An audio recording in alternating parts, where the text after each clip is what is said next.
আসসালামু আলাইকুম বন্ধুরা, সবাই কেমন আছেন? আশা করি ভালো আছেন। আলহামদুলিল্লাহ আমিও ভালো আছি। আজকের ব্লগে আপনাদের স্বাগতম। আজকে নিহাল সকালে ঘুম থেকে উঠে দাদিকে রুটি বানানো দেখে সে রুটি বানাবে। আর হাঁড়ি পাতিলও দাদি আগে ওর জন্য কিনছিল। ও আসলে এগুলি বের করে খেলা করে, ওইগুলিতে রুটি বেলতেছে, আবার রেখে দিচ্ছে, ছোট ছোট গুল্লি করছে একা একাই, বেশক্ষণ ধরে খেলতেছে। আমি এদিকে রেডি হচ্ছি, আজকে বাবার বাসায় যাব। বাবার বাসায় দুপুরে খাওয়ার দাওয়ার আছে, এই জন্য দুপুরে আমাদের দাওয়াত। আর এদিকে নিবিত ঈদের সালামি কতগুলি হয়েছে এই গুণা নিয়ে ব্যস্ত, কত টাকা হয়েছে এগুলি গুনতেছে। আর আমি এদিকে রেডি হয়ে বের হয়ে পড়বো। আর টিস্যু বক্সে টিস্যু ছিল না, বললাম যে টিস্যু খুলো, রুমে লাগবে। আর চলে আসছি, যে আমার রান্না কমপ্লিট করে ফেলছে, আমার লেট হয়ে গেছে, শুধু পোলাওটা বাকি আছে। আর এই আজকে হলো বোনটোনরা সবাই আসবে, আমার বড় বোন, ছোট বোন, আর সেজ বোনটা একটু অসুস্থ, নাই বাসায়। এই যে আমার রান্না প্রায় হয়ে গেছে, শুধু ভাতটাই হয় নাই। আমি আসলে এসে রান্নার ভিডিওগুলো করতে পারিনি। আর আব্বু ওদিকে নামাজে যাবে, যেহেতু আজকে জুমার দিন, আব্বু সকাল সকাল বের হয়ে পড়েছে নামাজে যাবার জন্য। আর সাথে আমার ভাই যাবে, ভাইও রেডি হয়ে গেছে।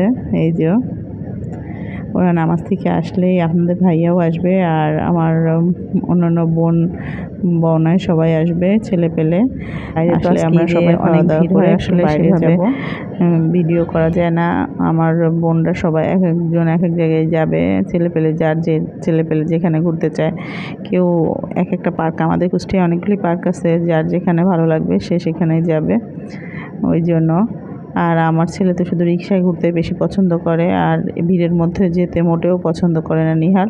আর এটা আমার বড় বোনের মেয়ে, ও টিকিয়াগুলো বানায় নানিকে হেল্প করছে।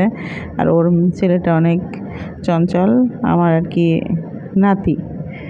আমার বড় বোনের একটাই মেয়ে, ওর বোন বোনের জামাই মেয়ে সবাইকে আব্বু ঈদের পরের দিনকে আসতে বলছিল, তারা সবাই আসছে। আর এই যে রেডি করে ফেলেছে।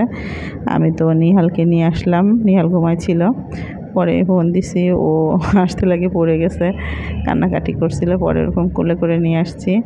আর এই যে খাওয়ারও রেডি হয়ে গেছে, আব্বু নামাজ পড়ে আসছে, সবাই এখন খাওয়া দাওয়া করে নিল। আম্মু টেবিলে সবই দিয়ে দিয়েছে। আর এই যে ওরাও রেডি সব বাইরে যাওয়ার জন্য। আমার সেজ বোনের মেয়ে, ও খুবই কিউট আর অনেক সুন্দরভাবে কথা বলে।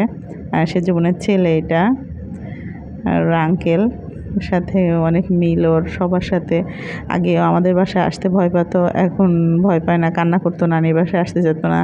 আসলে ওর ভাইগুলো অনেক চিৎকার চেঁচামেচি করতো, ওইটাও ভয় পেত। আর এখন খেলা শিখে গেছে তো, এই জন্য আর কি এখন আসে। আর সবাই চশমা নিয়ে ফ্যাশন করতেছে, যেহেতু আমি ভিডিও করতেছি না, সবাই চশমা পরছে, নিহাল পরছে। আজকের মতো এখানে বিদায় নিলাম, আল্লাহ হাফেজ।